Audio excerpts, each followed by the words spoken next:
In just 2019, Sexism Isn't Dead in the Workplace, We Checked, is a video from Fast Company where they interview women on the streets of New York to see if they themselves have experienced or witnessed sexism in the workplace. You would think it's 2020 and they have created laws and movements for this sort of thing.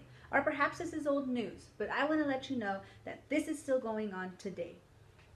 Women are far from being treated equally on the job. The thing is that it can appear in some less than obvious ways, so it's important to be educated about examples of sexism in the workplace so that you can play a role in bringing an end to it. According to a 2016 article on USA Today, not only are women paid less than men for doing the same job, they are also less likely to be promoted. In my speech, I am going to talk about the types of sexism in the workplace. I will go over the negative effects it can have, and lastly, I will give you a proposed solution and how we can end this together. First, what is sexism? And for those of you who don't know, sexism is prejudice, stereotyping, or discrimination typically against women based on sex. Sexism in the workplace refers to any discriminatory practices, statements, and actions based on a person's sex that occur in the place of employment. Now that we know the definition of sexism in the workplace, I want to break it down just a little more. Sexism happens in different forms. I would love to share these with you so together we can be conscious of the types of sexism and hopefully we can stop sexism in its tracks. There is benevolent sexism, which, according to Professor Glick and Fisk, casts women as weak creatures in need of a man's protection. It categorizes women as fair, innocent, caring, pure, and fragile. However, despite their seemingly positive characteristics, the attitude that makes up benevolent sexism is often dangerous and damaging to women's rights and even their safety. Then there is hostile sexism, which is the result in men believing that women are inferior. Glick and Fisk exemplify hostile sexism by explaining that people, particularly men, argue that women, through feminism, are trying to gain the power to control over men. It is much more misogynistic than benevolent sexism. Other forms of sexism in the workplace are overt, covert, and subtle. Overt sexism, or blatant sexism, is measured as harmful, unequal treatments that is intentional, visible, and ambiguous. And I am saddened to inform you that this is still happening today. There is a great article I recommend you read in Comstock's magazine called Sexism is Not Extinct, What It Looks Like and How to Respond by Jessica Kriegel.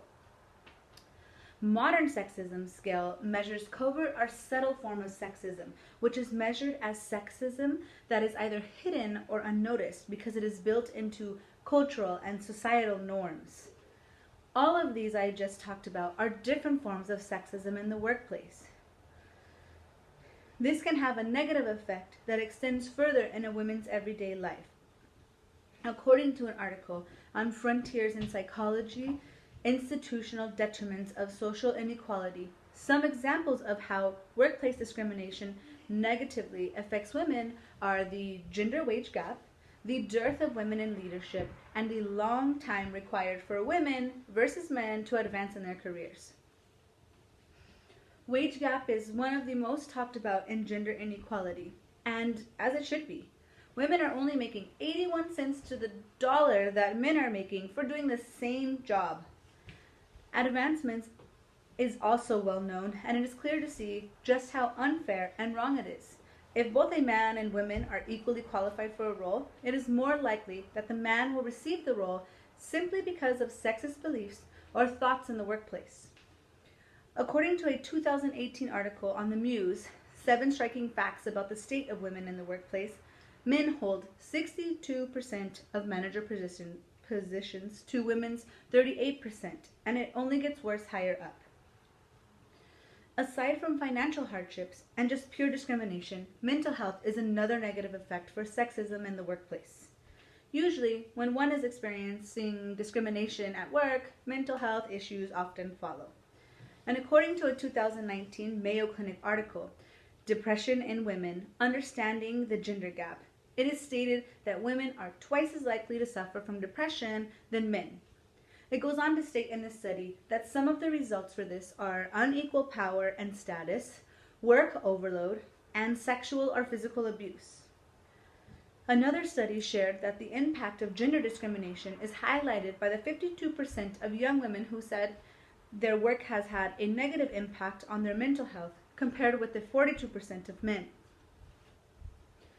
Those examples I just described are just a few of the negative effects that sexism in the workplace can have on women. There should be no place for discrimination in anyone's place of employment, which is why I want to go over proposed solutions on how to end sexism in the workplace. Sexism still happens both overtly and subtly, benevolent and hostile. So here's what we can do to help combat it in the workplace. Remember, it starts at the top. Leaders and managers have a huge responsibility to protect. They can also schedule trainings to bring awareness to staff, and they can encourage a culture where it is safe to speak up. And don't forget, if you are a leader, you should always lead by example. As a colleague, you can trust your gut. Speak up. Pull people aside. Don't let it become a pattern. Be proactive and also lead by example.